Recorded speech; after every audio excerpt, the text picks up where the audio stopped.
nongeye kuguha ikaze. Aka ni kakanya tuba turimo turaganira kuri ya makuru nyine abagima aragenda tradinga hirya no hakuno ku isi hose. Yes, kugira ngo rero wa musore wawe musanzwe mumenyereye kuri ya channel yanyu mubwira ngo kanda subscribe kugira ngo ujye ugumya nyine urye show. Yes, n'abatendeye rero aka ni kakanya tugiye kuganira nyine kuri Davis D ndetse n'umukobwa Inkindi Aisha.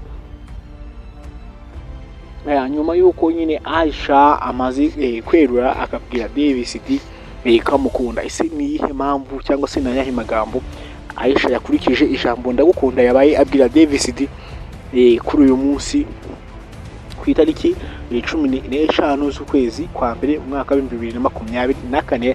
umva ko n'umwaka nyine dutangiranye udushya twishi cyane. Uya rero ngo ni cyagiye nyine tuzenguruka tw'isi yose tukareba amakuru y'ibyamamare arimo aragenda trading. Reka tubanze twumve rero ije Nkindi Aisha. Rero ndaza no kugucira mu nkuru yo bita Rocky, umugabo wari hana mu mwifunga ry'imyaka 10 nyuma yo kuba yarashe umuntu baririmbanaga nyine mu itsinda rimwe ry'umuziki akaza nyine kuba yaraswa. Tega amatwi rero ntucikwe ibindi tugiye kureberaho.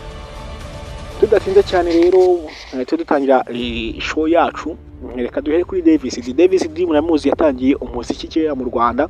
Ni umuntu ufite izina rikomeye cyane mu Rwanda, Shani Boy, umwami w'amajyepfo. Akaba ari umwana rero cyangwa se ari umusore w'imyaka 27 y'amavuko, akaba avuka mu majyepfo. Akafite papa witwa Leonard, umusirikare ukomeye cyane mu gihugu cy'u Rwanda. Nkuko nibyo niba ndagenda gusobanura neza kugira ngo ugende usobanukirwa. Rero Aisha rero akaba afite imyaka 26 y'amavuko. Akaba yarize kaminuza akarangiza, akaba yarize icyo bita civil engineering. Akaba ari n'umukinnyi wa sinema tumenye vuba, ariko amaze nk'imyaka igera nko muri 2 ari muri ruganda nyine rwa showbiz cyangwa se rwa entertainment yo mu Rwanda. Yego rero akaba afite imyaka 26 nkuko nibikubwiye. Akaba yaravukiye i Kigali ahantu bita mu Gasyata. Akaba afite rero papa witwa Jean Paul Hakizimana Abdul. Akaba afite na mama we bita Mariam Hatanga Ukwishaka Mariam. Akaba rero ari umwana wa gatatu iwabo Inkindi Aisha. Inkindi Aisha rero reka tumuhere ko twagiye twumva avuga ko akundana n'abantu benshi, agenda cyane cyane nka Murinda Habiri nabwo yigeze kumwibwirira ko amukunda, ariko nyine Murinda Habi abifata nkaho ari brag cyangwa se ari joking cyangwa se ari ibiganiro gusa. Ku ruhande rwa Aisha ku mbuga nkoranyambaga ze yagiye apostinga ko yari akomeje, yari yaribasiye cyangwa se umutima we waribasiye Murinda Habi Irene, ariko nyine Irene aza kumutera utwatsi cyangwa se amutera indobo. Ari nabyo bishobora kuba byaravuye mu beef kuko ntibagihuza cyangwa se niyo kiganiro bizi ko mbere yamukoreshaga bimwe na bimwe mu biganiro byinshi. Ubu ngubu nyine nta kibikora kuko nibo mubizi Aisha sigaye afite na YouTube channel yitwa Inkindi Aisha. Iyo baza kuba bakiri inshuti Murinda Habi abayipromotinga nkuko agenda apromotinga iz'abandi, ariko ibyo ngibyo ntago abikozwa ahabe na gato.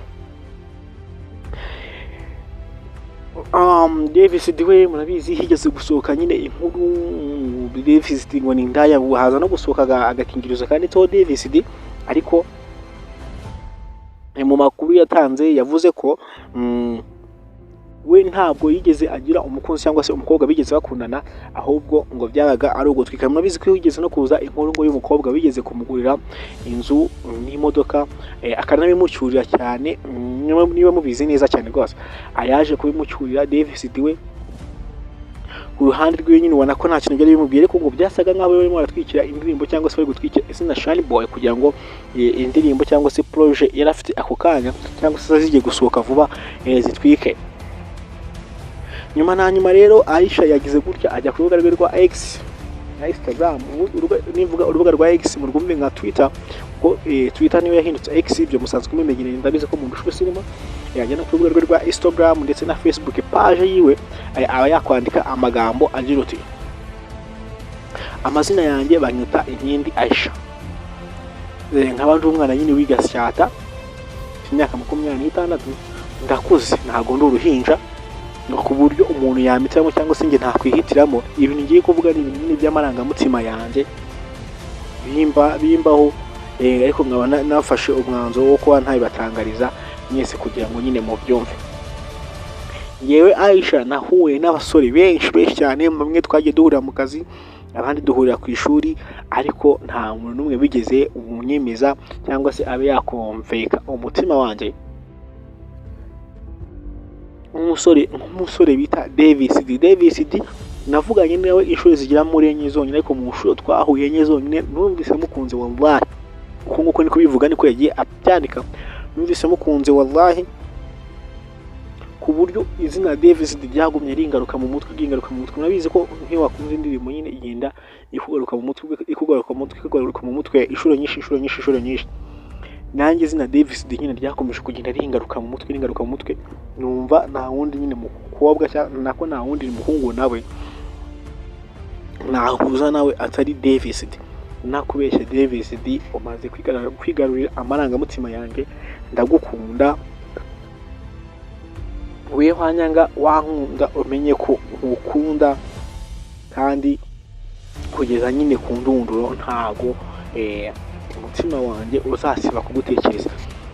Kuri kw'Imana reka nkwite umukundwa, kuko ntago nakwita umwanzi cyangwa se ngo nkwite indi zina. Kankwite mukundwa, ntekereje igisubizo cyawe kandi nizeye ko muzana igisubizo cyiza, mukaba nyine n'umwanya wo kuba naganira namwe byinshi birambuye, kuko ni mubinkorera ibyo byishimo birenzeho nzaba mbonye mu buzima bwanjye, cyangwa se mvuga ngo mbonye nyine ikintu kimfasha. Ariko nanone tugaruka ku ruhande rwa Davis D, tuzi ko nta gahunda afite yo kuba yashaka umugore, nk'uko yabyivugiye, yavuze ko azashaka umugore amaze kugera mu myaka 30. Ubu amaze kugira imyaka 27, n'ubaka imyaka 30 ayiburaho imyaka 3 y'amavuko kugira ngo abe yakuza imyaka 30. Ubu ngubu nyine Aisha ategereje igisubizo cy'uyu musore Davis D. Sinzi igisubizo azaba amuha ngo ni ikihe, mubwira ngo nacyo ni cyiza rwose, tuzakireba. Ino showbiz ibirimo iragenda iryoha umunsi kundi, cyane iyo umustar yamaze kwibasira undi cyangwa se yamaze kwigarurira undi, cyane ko urabizi ko abastar batajyapfa guhuza.